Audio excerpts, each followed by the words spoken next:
Je me souviens une fois un participant qui m'avait dit un jour mais ça marche vraiment, si ça fait 10 ans que t'es là, peut-être ça marche pas, quoi. Pourquoi rire ici? Si ce n'est pour signifier qu'une telle question ne se pose même pas, tellement c'est évident que ça marche. Et ça marche, mais ça va toujours plus loin. Si ça va toujours plus loin, ça veut dire que c'est sans fin. Si c'est sans fin, ça veut dire que toute sa vie, elle va payer pour se faire expliquer comment vivre par quelqu'un d'autre. Si toute notre vie, nous payons pour nous faire expliquer comment vivre par quelqu'un d'autre, est-ce que ça marche? Et je sais pas quelle tête j'ai là, quel regard j'ai, mais je pense pas que c'est le regard des gens qu'on voit dans le métro, quoi. 10 ans de Darpan. Pourtant, elle se demande encore quelle image elle renvoie, si les gens voient son regard hors norme, s'ils voient à quel point elle est spéciale. Je pense pas que c'est le regard des gens que vous croisez dans la rue ou avec une ouverture. Qu'est-ce que c'est bon. Qu'est-ce que c'est bon d'être là. Si l'on ne ressent pas ce que l'on dit, mais que l'on veut se persuader qu'on le ressent, alors on le rabâche. C'est une façon de tenter de donner du poids à quelque chose qui n'en a pas. Cela semble être une pratique courante au sein de ce groupe. Leur maître spirituel aussi fait ça. Il leur répète qu'il est puissant, et à leur tour, ils se mettent à parler de puissance jusqu'à être persuadés qu'ils la ressentent vraiment. Je parle avec passion, parfois avec puissance. J'ai une grosse voix, puis il y a cette puissance. Très puissant, sa puissance de vie. Sa puissance, puissant, c'est très très puissant. C'est vraiment puissant, quoi. Tellement puissant.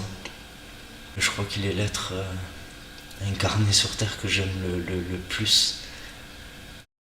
Lorsque l'on côtoie quelqu'un de simple, ça ne développe pas de fanatisme. Au contraire. Plus on est simple, plus l'autre est simple. Toutes ces considérations d'être supérieur, inférieur, de puissance, de problème, d'éveil, de spiritualité, de travail sur soi, d'enseignant, tout cela disparaît quand on vit simplement. On n'y pense pas. C'est trop compliqué et trop fatigant de mettre du temps et de l'énergie à se raconter des histoires. De la même manière que si l'on répète que quelqu'un est puissant, on finit par se persuader qu'il est vraiment puissant, en parlant en boucle de personnes que l'on croit être, de problèmes et de comment s'en libérer, on ne fait que nourrir l'idée d'une personne, nourrir des problèmes, tout en se persuadant qu'on s'en libère. Mais quelle chance j'ai. À chaque séminaire, je me fais cette réflexion à la fin, je me dis mais c'est fou la chance que j'ai. C'est tellement précieux, tellement précieux, tellement précieux. C'est le meilleur investissement qu'on peut faire, quoi. C'est pas l'argent que je fous en banque, l'investissement. C'est ça. C'est pas l'argent qu'elle fout en banque, l'investissement, c'est l'argent qu'elle fout dans Darpan. Et qui fait que 10 ans plus tard, malgré tous les entretiens Skype, Et moi, je faisais un Skype avec lui, mais ça valait 50 thérapies. les retraites de 5 jours, Je me souviens d'une retraite, une des premières retraites en Normandie. les organisations de séminaires, Et moi qui étais dans l'organisation, qui organisait beaucoup de ces séminaires. les webinaires, les VIB, les formations à 5 000 €. Après, il y a eu la formation. Alors la formation, ça a été une espèce d'accélération fulgurante. Malgré tout cela, la thérapeute depuis 20 ans, certifiée par Darpan, continue de payer pour des stages et continue de mettre son attention sur l'image qu'elle croit renvoyer, tout en se disant qu'elle va de mieux en mieux. Et ne pas voir Darpan comme elle le voit est, selon elle, du même ordre que sacrifier un Jésus. Je voyais que les gens, ils passaient pas à côté du millième de ce qu'il était, quoi. C'est comme... c'est comme un Jésus qu'on sacrifie, quoi. C'est du même ordre.